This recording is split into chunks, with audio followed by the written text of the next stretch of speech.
What is the most important emotional need that all of us have? In fact, it is so important that no discussion on emotions is complete without talking about it. Can you guess that? Hi, this is Nirmala Shekhar, a coach and a body talk practitioner from Singapore, and we are continuing our discussion on a map of self care.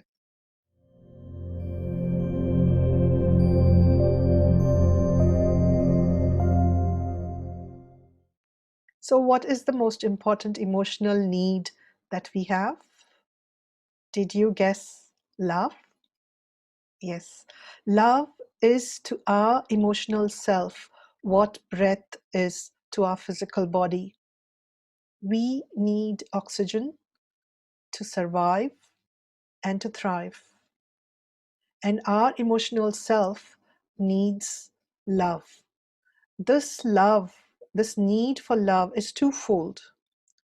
We need to love others and we need to receive love from others. In fact, love is so important that every culture, every religion, every country, every society talks of the importance of love. So much has been written about love that we don't need to talk about it. What we need to do is practice it. In ancient Greece, there are words for different expressions of love. So we have eros, we have agape, we have words that express love for a family member, friendship, self-love, universal love, companionship. And in ancient Sanskrit, we have words for a mother's love and words that express devotion or bhakti. All of these different expressions of love have the same undercurrent of love, but in the context of self-care. One of these expressions is the most important. In my opinion, self-love determines how we are able to express love in all other forms. Why is that?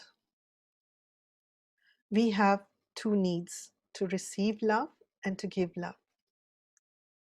Let's say the entire world gives us love, so we are receiving love. But if I don't love myself, if I don't accept myself, I am not going to value this love that I am receiving from the entire world. So my ability to receive love depends on how much I love and accept myself.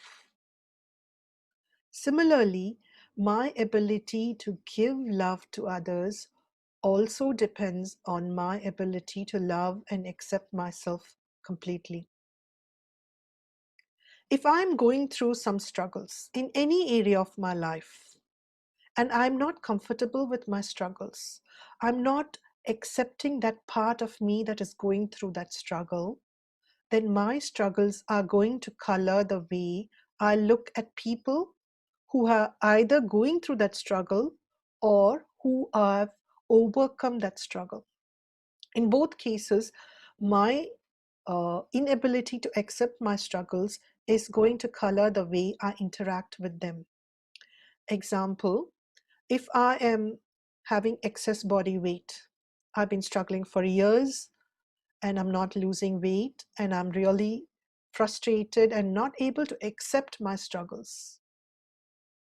Then, if I meet someone who's going through a similar struggle, I could react with them in two ways. One, I become immediately comfortable with them because we are sharing the same struggles. Or I become very uncomfortable with them because being with them reminds me of my own struggles.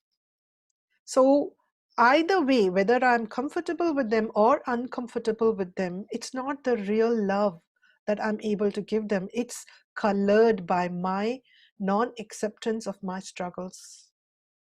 Similarly, if I meet someone who has the perfect figure, Either I'm going to idolize them, or I'm going to start finding faults with them, because then that makes it easier to not like them. In both cases, it's my inability to accept myself that is causing me to behave in that way.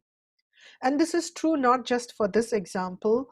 If I am struggling with good grades, if I am struggling with my career, if I'm struggling with my appearance, if I'm struggling with financial abundance, even in spirituality, if I'm struggling to quieten my mind and have a good meditation practice, and someone comes along who I feel is very centered and very grounded, either I'm going to idolize them or I'm going to find fault with them.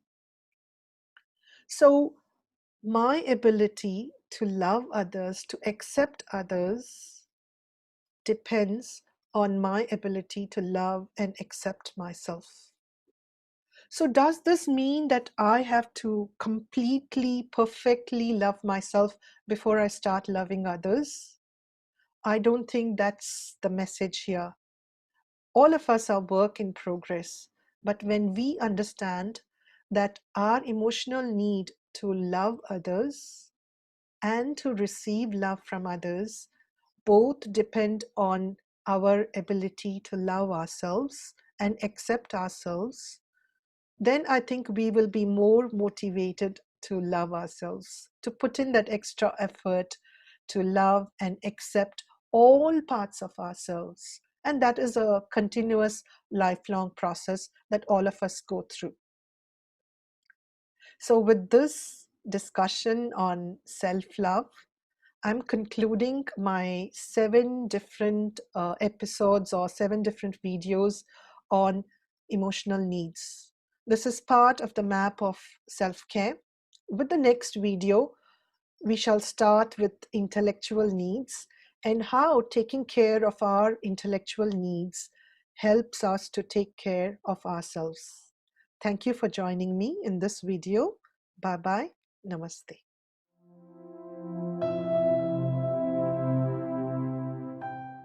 Do subscribe and hit the bell button for more weekly content on self care. And if you want even more actionable content on self care, do join me in the Facebook group for weekly lives, discussions, and more tips.